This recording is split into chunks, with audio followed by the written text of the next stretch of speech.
Hello, hello, everyone, and welcome back to another AlphaNooner.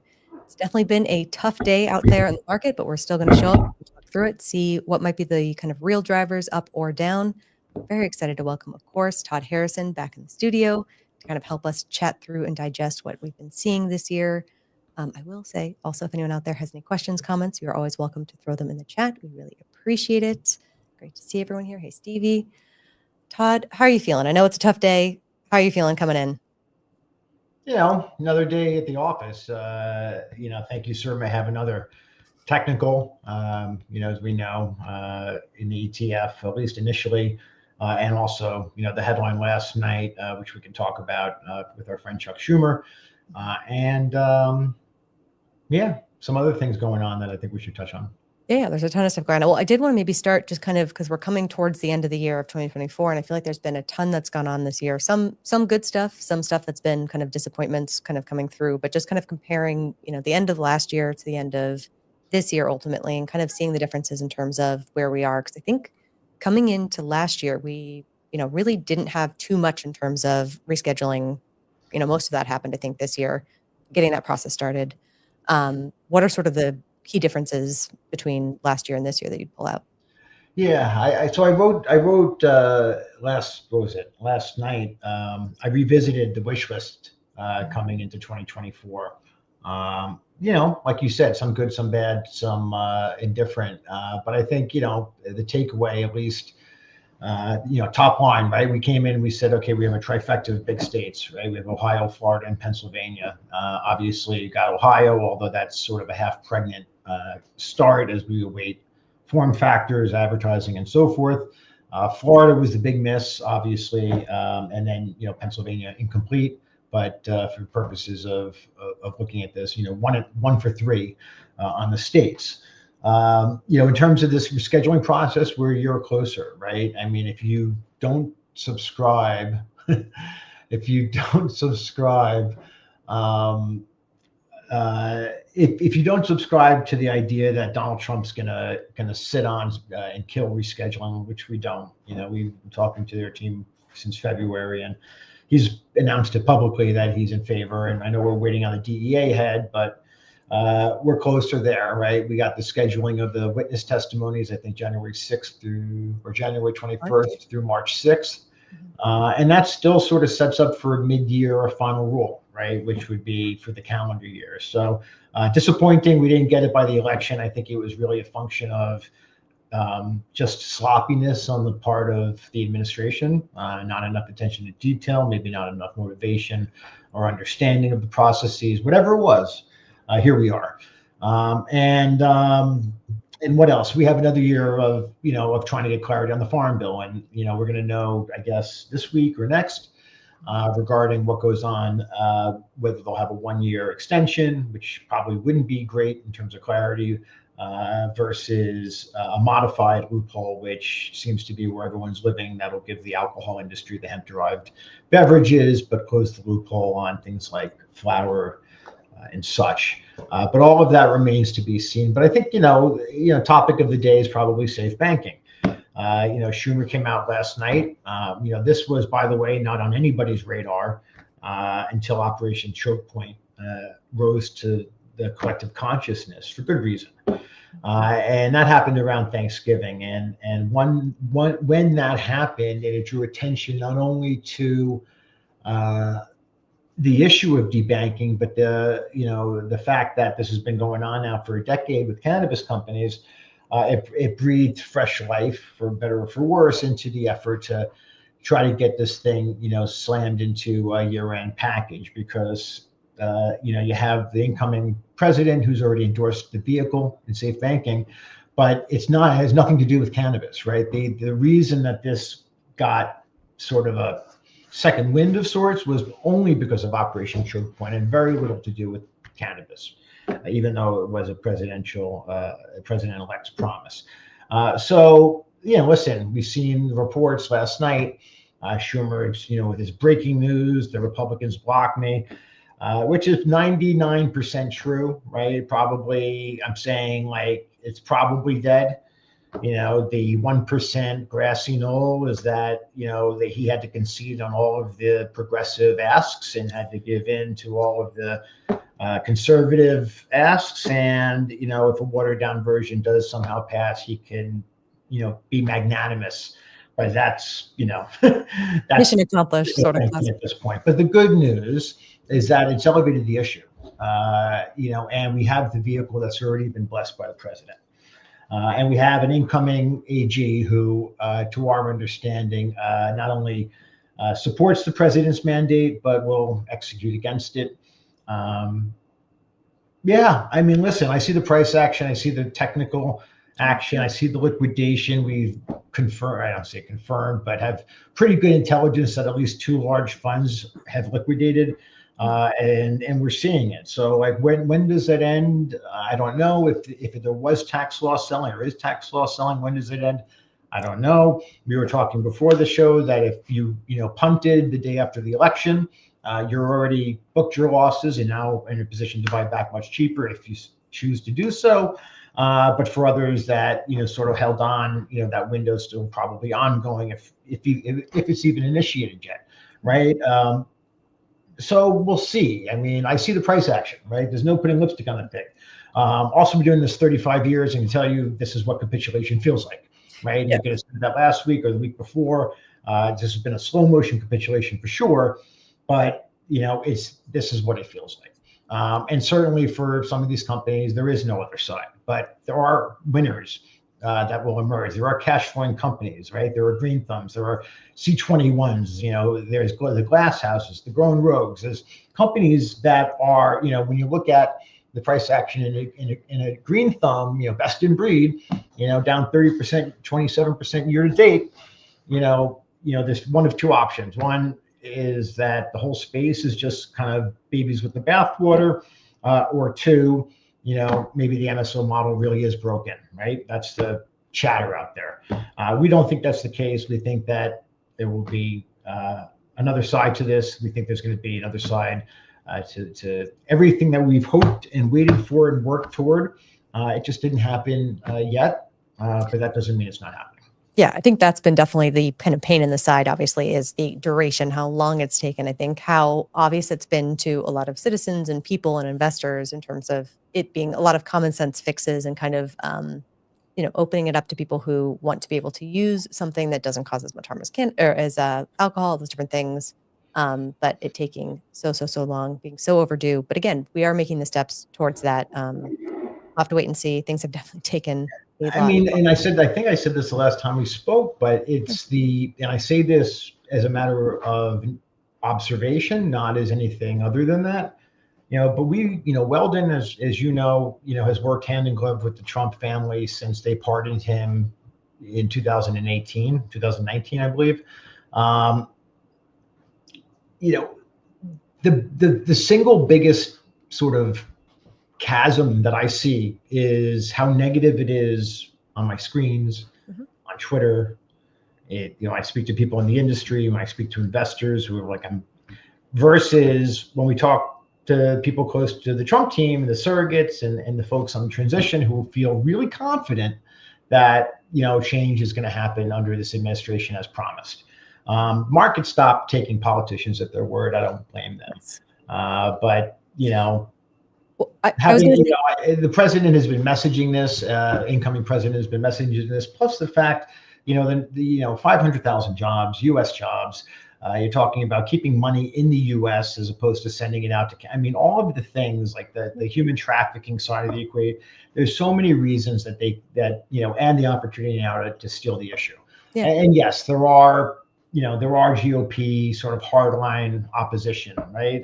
But president's mandate has been talked about as, what he wants he'll get within reason, obviously. And I think we can all agree this is within reason. Yeah, no, I think so. And again, having the whole red sweep, I feel like you probably shouldn't have much in terms of pushback, in terms of trying to get stuff across and done. So hopefully we'll see. Have those conversations changed at all? Because I know there were a lot of cannabis companies kind of in talks with the new administration ahead of the election. And I'm sure those conversations probably felt, I feel like, again, with politicians, maybe more promissory or more, getting excited about an issue. Has that changed at all on the other side of being elected in terms of saying, here's what we can actually do, or has it kind of maintained the same tone? Well, in terms of the policy planks, I think the tone is consistent, and it's what he said. It should be up to the states. He supports banking, and he supports Schedule 3, right? And clemency, as he mentioned, also inadvertently or indirectly, I should say, by saying nobody should be in prison for this if it's legal in other states. Yeah, one of his So, like, though the message points have been consistent since last February when we started having these conversations, and they finally got out, into Labor Day, and now everybody sort of assumes that it's just an empty campaign promise. But again, if you missed the last show, like Donald Trump pardoned Weldon Angelos and then turned around and passed the First Step Act while Mitch McConnell was the Senate Majority Leader. So, you're talking about, historic prison reform, criminal justice reform. And we're going to have a lot more friends in the White House, I think, under this administration than we did the last one. Okay. All right. And more business friendly, I think, in general. They tend to be trying to telegraph that they are going to be very friendly towards American business. And I think, obviously, cannabis. As they should. I mean, what they've done. And then, we didn't talk about the Boys lawsuit. We didn't talk about all of these things are sort of still in motion. And in terms of your first question, what's different between now and last year? Well, we could be hearing, David Boies arguing to the Supreme Court this summer, or I guess next summer technically, but 6 months, right? Not that far. If 6 months, June, July, August, 7, 8 months, whatever it is. But I'm saying, like, the people who are close to that process are very pleased with the pace of that process. Yeah. And told secondhand that the attorneys were pleased, or actually not, because Schiller was on the Dell's report talking about it, that he was pleased with sort of how things are progressing. And you want to lose so that you can hear this at the higher court. But, people are tired of words. I'm tired of words. You look at the price action, you say, where have you been the last 4 years? The opportunity cost. And you can, even qualify it and say, well, I've, been trying to, get on the right side of history. It's all, pardon the French, it's all bullshit when you're here to make money, right? It's been a horrific 4 years for the space. And you could say Chuck Schumer, you could say Cory Booker, you could say, but the reality is it's been a bit of everything. You look at New York and how that has proceeded. You look at Florida and how that ended. You look at California and what's going on there. And you look at sort of the mature states and what's going on there. Then, you choke off an industry from capital for 10 years. And, shocker, like, people are struggling. And then you make them pay a 75% effective tax rate. So, like, if you think the past is going to mirror the future in terms of status quo, like, yeah, you should sell and get out of these names. But, we don't think that that's going to happen. I wish could tell you exactly when that would change. But certainly, there's a lot of negatives priced in here, a lot of negativity priced in here. And I think Donald Trump's going to be a friend to the industry. Okay, interesting. So I know you'd mentioned talking to some more kind of investors and how they're viewing it and maybe selling out in some areas. Are you talking through kind of what the landscape looks like? I guess it's also hard a little bit just because comparing what's going on in cannabis right now with what's going on in kind of other parts of the market. You can look at tech, restaurants, crypto, all those other things that are kind of having a time. What are the conversations like in terms of talking about what things are like now and then also heading into 2025, kind of how things are teeing up? Are they receptive to that? Not? What's the... I mean, listen, I think everybody's looking around and saying the euphoria is like almost at Y2K levels on a lot of these things. And you really don't have much by way of tax loss optionality out there other than cannabis, I don't think. But listen, I feel like we've been talking about this for so long that it's like, well, at this point, why now? But I thought 2024 was going to be a much better year than it turned out being. All right. Like, I own that. I thought 2023, I thought 2022 and 2021 before that. Sure. So probably not the guy to say, like, now is the time to, like, run away from the space, but certainly now is the time to find the companies that you think are going to win, regardless of what happens. We mentioned a few of them before, and I think there's others. I mean, there's you look around and you say, okay, who still owns their real estate? Well, Verano and TerrAscend still own their real estate. Okay, that's an incremental positive there. You look at Green Thumb and what they're doing and paid up on taxes and cash flowing, and now they've got the Agrify optionality. And you're like, that's pretty interesting. There's a few situations in Canada that that are interesting. Village Farms, Rubicon, even Canara Bio. Like, these are companies that we think are worth taking a look at. And Canada is actually, got something the U.S. doesn't have right now in the export option, right? So I think ATB had a note today talking about when will the MSOs, either, option A is going to the hemp market, option B going international, and they talked about who's doing what, where, when, why, and how. So a lot of that's in front of us, but certainly, capital markets, certainly refinancings need to happen, and there's going to be some pain in individual names, ultimately. But just say it again. This is what capitulation feels like. I don't know if it's a bottom. But this is what a capitulation feels like, where everyone's just sort of throwing in their hands and walking away completely. And as I said, we have good intel that at least 2 big funds / family offices said, "Fuck it, I'm out." So I don't know where they are in that process, but it feels like they've been, using strength to get out for a while. And then we'll see. We'll see what we get in the next couple of weeks. There may be something to pay attention to. There may not. But we'll know more, in the next couple of weeks.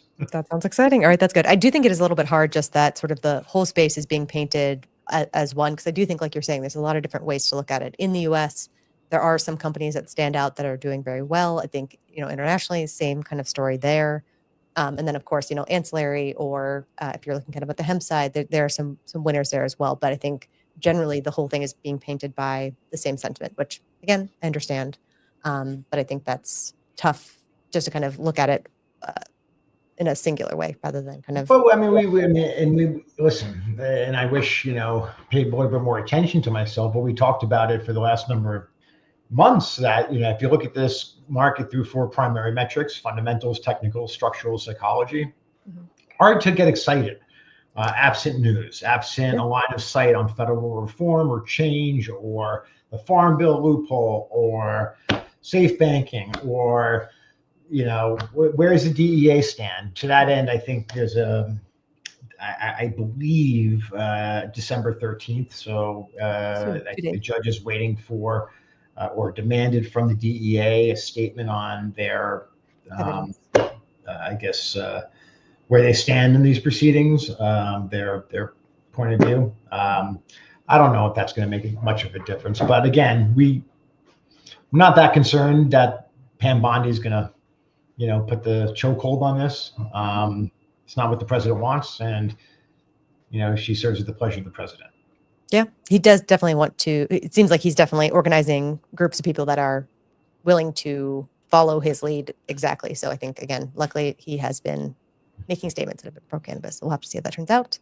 And listen, very disappointing.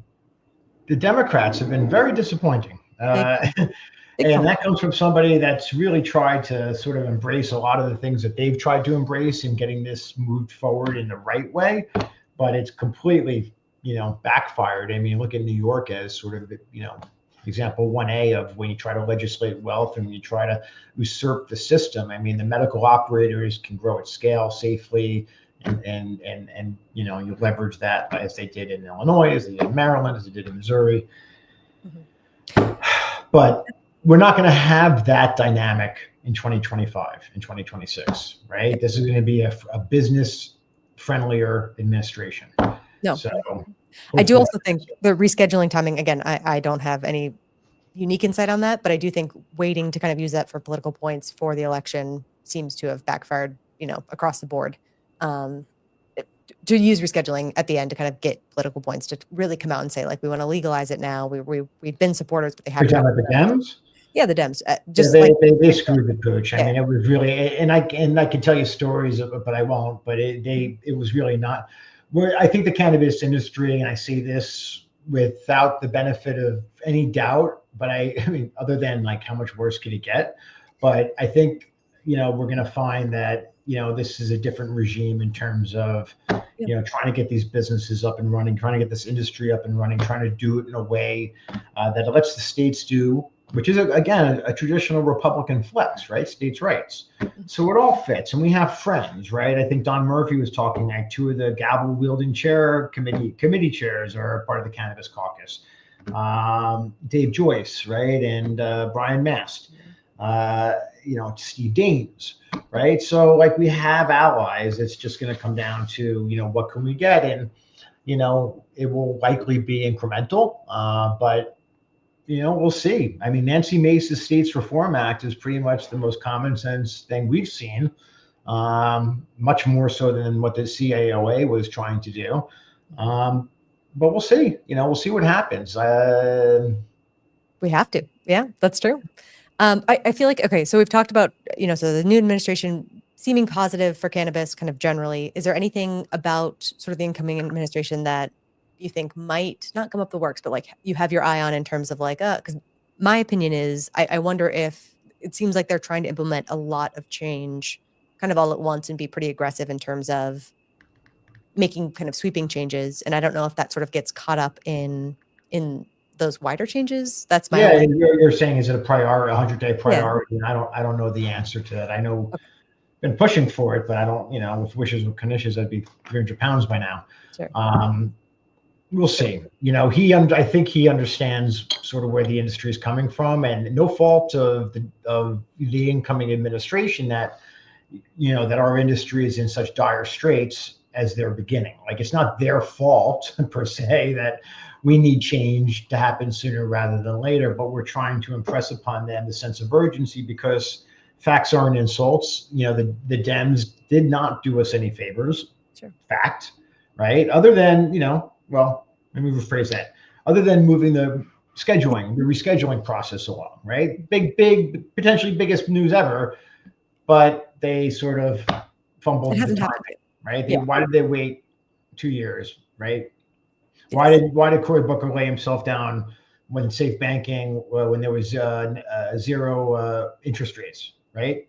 Think about that. I mean, where is the long, you're talking about free money for a space that, got debanked a decade ago, right? And that was that was 3 years ago now, right? So it's like, yeah, I think that was a squandered. The Dems screwed the pooch, right? They really fucked this issue, if I could say that. You can. But the reality of the situation is, I was going to say, like, we shouldn't need federal reform for a successful business, but when you have these types of dominoes stacked against you, from 280E to banking and capital markets to custody and list, you sort of do need to get some help from above. Yeah, I think it's not even making it super easy. It's just removing all of the barriers.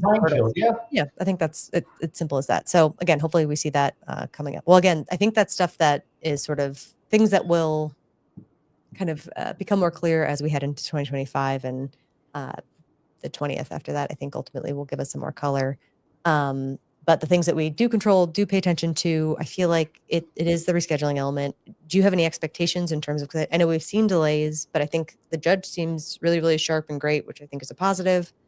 Any sort of specific expectations in terms of coming onto this? I mean, listen, there's always a risk. I mean, there's been plenty of written online about how this process has stumbled in the past. I think maybe this time is different because of where we are on the state level and the dichotomy between the number of states and the percentage of the U.S. population, the majority of the U.S. population being in legal states. And, I think again, in terms of the legislative piece, and say, well, if we couldn't get anything done then, how do you get something done now? And I think the answer to that is, if you're going to take 280E out of the equation, you have to replace it with a regulatory and taxation construct, mechanism, regime, whatever, that's going to, keep the spigots going. So, that's the bull case. Bear case is this, like you said, this gets buried in sort of nothingness, but we don't see that, but we certainly can't tell you when, when it'll emerge as like, hey, this is what we're gonna do, this is how we're gonna do it. Other than the fact that I think everybody is universal in their view that this is dead money through year end, right? Like everyone. Yeah, it's the So holiday. that could self-fulfill, especially with some technical damage. We know the level to watch in the ETF, but it's December 11th. We're going to know, a couple more weeks and we'll be on the other side of 2024. Pretty soon. That I agree there. Seeing some good comments in terms of, the path forward needs to be the path needs to be moving forward to really see some help for the companies in the space and all of that. What areas are you kind of seeing for companies to be able to find growth? I know hemp has been, we were talking about green thumb earlier. I think that has been an interesting thing. Do you think we see more kind of moving into the hemp side of things? Do we have to wait until we get a sense of what the farm bill looks like and how it's going to be actually regulated? Because I don't know. I don't have a sense that it's going to hit. I think a few things. One, yes, I think hemp has certainly bogarted the growth over the last couple of years. I mean, this has turned into a 20 billion odd industry. That's money that could have otherwise. I know they mostly took it from alcohol in terms of the hemp beverages, but that being said, there's a fair amount of red state weed out there that has certainly bogarted sales of legal cannabis construct. And again, I'm not against hemp. I just think there needs to be a uniform set of rules. One plant, one rule. And so, but that's certainly taken the growth. So I think as we start to see clarity around that, and we will, right? They have to address it because it's a safety issue. And, the regulated market went through such, challenges to stand up straight at the state level. We think that as these uniform rules start to emerge, that companies that are already selling at state levels who are already ACE students, they want to be graded. They're going to continue to take growth, from that illicit market. International is also interesting, but a different conversation of sorts. Why we pointed at a couple of the Canadians that we're looking at, Village in particular, earlier. Yeah, I mean, growth is hard to come by now. Prices are continuing to compress. We think there's going to be a fair amount of consolidation and M&A, but it's hard to do that when equity prices are trading where they are. Yeah, that's true. That's true. That's true. That is true. All right. Tough. All right. Looking for some questions, which are good. I see one from Andrew O'Connell, which is great, it's hard to always place probability, but what's your sort of temp check on what do you think the probability is that rescheduling actually goes through in next year, 2025? It's hard to say. Highly confident. Okay. That's not new. I mean, there's no guarantees, right? But if President Trump didn't already say that he supported it, I'd be a lot less confident. But he's already said that he supports it, and he wants banking, and he wants capital markets, and he wants a business. These rates. So okay, thinks there's no reason to get in the way of that. That makes sense. All right, let me see if there's something interesting here. Definitely am seeing some comments on there are some benefits for cannabis and that it is not as harmful and it does not belong on Schedule 1, which I think is the frustrating thing, that's been a big kind of common sense. I think a series of these things there are common sense solutions and fixes for how cannabis is being treated and addressed. And hopefully we see those coming in 2025. All right, well then I think, so heading into next year, it seems like getting some clarity on some things that have been uncertain for a while now, which would be good. Rescheduling moving along, Farm Bill, hopefully getting some clarity there. Boys case, that'll be interesting as well. Anything else that really, Pennsylvania, hopefully getting some additional state cleaning up and fixes, I guess. New York, I know, is starting to clear up a little bit, but it's still coming from a tough spot. Anything else that has your eye in 2025? No, I think you pretty much top-lined it. That's a lot. Yeah. I think that's pretty much it. There you go. All right. Lot to look forward to in 2025. Final question from Stevie, which is a great one. How's the family? How are the dogs? How are you feeling? So I was so sure that she was a Doberman, and we got back her DNA test.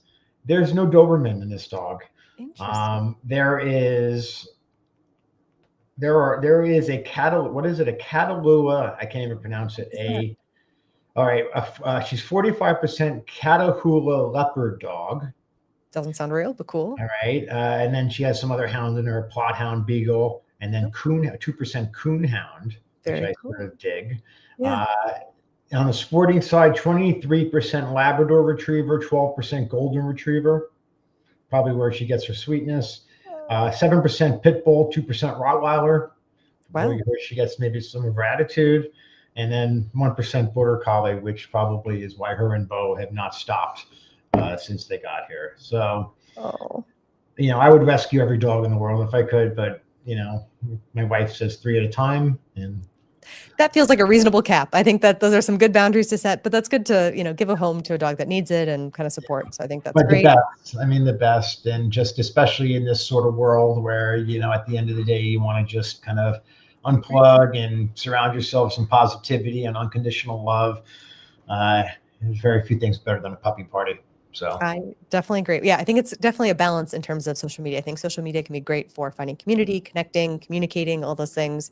I know sometimes it can have a negative bend, sometimes again a positive bend. So it's a mix as you go through, but I think it is important to kind of disconnect every so often and spend some time with your pets, family as we're coming into the holidays. I think it's a good reminder. But we do appreciate you taking the time to be here, spend some time with us, everyone out there, of course, you, Todd, as well. And I think we will see you in 2025, which is pretty wild. Thanks so much. Really appreciate it. Thanks, everyone. Happy holidays. Happy holidays. Bye.